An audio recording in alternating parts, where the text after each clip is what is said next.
일과 사람, 이 중 무엇이 문제냐 물으면 대부분 사람이 힘들다고 말한다. 왜 그럴까? 현 시대는 지위로 군림하는 시대가 아니고 인간적인 매력과 영향력이 필요한 시대다. 삼성, 현대, LG, SK 이외 수천 개의 기업들이 더 적극적으로 이 기술을 배우려 실제로 자문을 받았고, 그렇게 그들은 모두 큰 성과를 거두었다. 그 과정에서 중대한 사실 하나를 발견했는데, 전문 분야에서 재정적으로 성공을 거둔 사람들 중 15%는 자신의 기술적 지식에 의한 것이고 85%는 인간 조종술, 즉 사람을 움직이는 능력이 있기 때문에 성공을 거두었다는 연구 결과가 있었다. 불편한 단어일 수 있지만 오늘은 그 인간 조종술의 핵심만 담았다.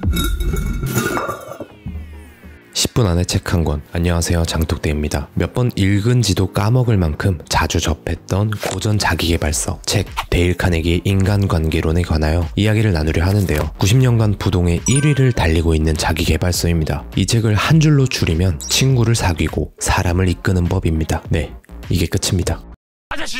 그러나 이 책이 성공한 사람들의 입에 여전히 오르내리는 이유는 사람을 사귀고 그저 리드하는 기술만으로 그치지 않기 때문인데요. 더 많은 이득을 보고 더 많은 여가 시간을 보내게 되고, 가장 중요한 자신의 사업과 가정에서 훨씬 더 많은 행복을 느낄 수 있게 되는 지침서라고는 말은 하는데, 매해 20만 권이 넘는 자기계발서가 쏟아지고 있습니다. 그런데 도대체 무슨 이유로 90년이 넘는 시간 동안 이 어마어마한 자기계발 서적 가운데 여전히 1등을 유지하고 있는가에 대해 알아둘 필요가 있습니다. 이 책에서 원칙의 개수만 해도 손가락과 발가락을 합친 수보다 많습니다. 또 경청이 좋다는 걸 안다고 한들 그게 안다고 쉽게 되냐 이 말이죠. 나아가 그런 대화의 품격만이 성공이라고 하는 따분한 이야기는 90년이 지난 우리에게 그리 큰 통찰을 주지 못하는 부분도 덜어 있을 겁니다. 그래서 오늘 이 책을 현대식으로, 아니 장독대식으로 풀었습니다. 이 책을 읽을 생각이 없었던 사람이거나 혹은 400페이지에 해당하는 내용이지만 현대에는 관통하지 않는 고리타분한 내용은 빼고 알맹이만 읽고 싶은 분들을 위해서 이 영상을 만들게 되었습니다. 이 책을 여러 번 읽은 저조차도 그 원칙 중 기억에 남는 것을 손에 꼽는다는 말이고, 기억이 나더라도 그걸 체화하기란 힘들다는 말입니다. 결국 이 책에서 핵심으로 다루는 내용은 상대방에게 진심으로 대하고 그가 나에게 중요한 사람이라고 느껴지게 하면 된다는 아주 쉬운 결론이 나옵니다. 그런데 왜 이렇게 당연하고 너무 당연한 나머지 쓸모없게 느껴지는 이 책이 꾸준히 1등이냐, 이게 가장 궁금하실 겁니다. 교육의 가장 큰 목표가 뭘까요? 바로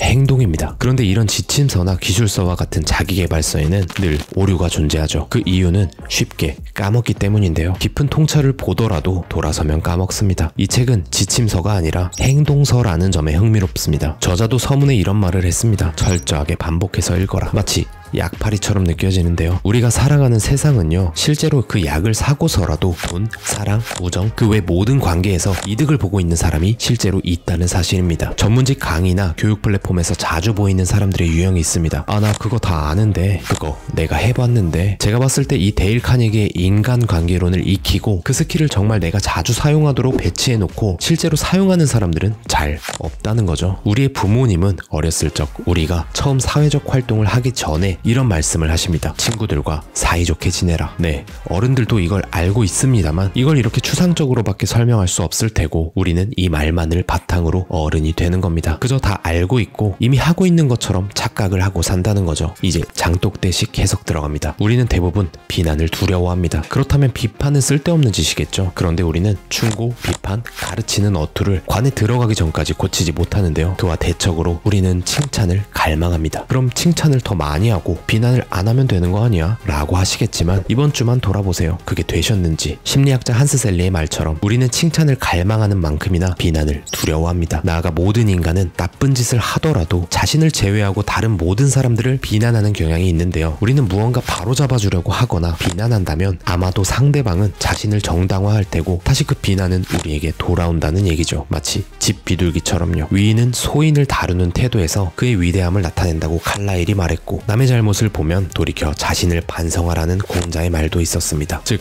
바보들만이 다른 사람에 대해 비판하고 비난하며 불평한다고 저자는 말합니다. 칭찬은 좋고 비난은 싫어하는 이 심리는 특별한 추론을 하지 않더라도 우리가 일상을 살아가며 매일 느끼는 감정인데요. 즉 인정받고자 하는 갈망이 가장 크다는 겁니다. 소망도 아니고 욕망도 아니고 동경도 아닌 갈망인데 인간의 마음을 흔들 정도의 타들어가는 갈증이라고 해요. 이런 갈증 때문에 선조들이 욕구를 갖게 되었고, 그랬기 때문에 문명이라는 게 존재했고, 우리가 동물과 인간을 나누는 기준이 생긴 겁니다. 우리는 이것을 거스를 수 없다는 결론입니다. 그렇다는 건 상대방을 조종할 유일한 방법은 그들이 원하는 것에 관해 이야기하고 그것을 어떻게 얻을 수 있는지 보여주는 겁니다. 사업, 가정, 학교, 전개, 세일즈 모두 동일합니다. 이것을 잊는다면 우리는 사람을 움직일 수 없습니다. 하물며 나의 핏줄을 가진 내 아이에게도 식사 자리에서 편식을 한다면 이렇게 말합니다. 아빠는 네가 커서 튼튼한 사람이 되기를 원해. 내가 원하지만 상대방은 잔소리로 듣는 이 말은 오롯이 나를 위한 말이라는 것을 알아야 합니다. 이게 바로 핵심입니다. 책임감과 잘 됐으면 하는 선한 마음이겠지만 상대방이 그것을 잔소리로 느끼고 공감하지 못하면 내 자식도 나를 따르지 않게 된다는 거죠. 그 아이가 원하는 것과 내가 원하는 것을 일치시킬 수 있어야 한다는 건데, 같은 반 철수가 자꾸 장난을 치는데 그 녀석이 힘이 세서 내 아들이 늘 당하기만 한다면 이렇게 말하면 됩니다. 엄마가 주는 음식을 잘 먹기만 해도 너보다 덩치가 큰 철수를 힘으로 이길 날이 올 거야. 아빠도 늘 당하기만 했는데 엄마가 주는 음식을 먹고 주변에서 가장 힘이 세졌거든. 이 아이는 철수를 이기기 위해 시금치, 양배추, 고등어 조림 무엇이든 가리지 않고 잘 먹게 됩니다. 이것이 내가 원하는 것과 아이가 원하는 것의 결합인 겁니다. 책에서는 이렇게 말합니다. 이름을 잘 기억해야 하고 생일을 잘 기억하고 첫인상의 미소도 매우 중요한 요소라고 말하는데, 현 시대 우리에게 이보다 더 중요한 건 상대의 관점에서 이게 칭찬일지 비난일지, 그가 원하는 것과 내가 원하는 것의 일치점이 있는지를 트레이닝하는 게 저는 이 모든 것의 시작이자 끝이라고 생각합니다. 여기서 좋은 의도로 포장되어 있는 비난도 있는데요. 가령 저의 친구는 학창시절부터 포장된 비난을 주로 했습니다. 제가 자켓을 사면 그 친구는 와, 그 자켓 샀어? 얼마 주고 샀어? 아 그래? 그거 엑스마켓에서 사면 10,000원이나 더 싼데. 그 신발 샀어? 아 내가 신고 다녀 보니까 그건 이런 게 불편하던데 알아보고 산 거야?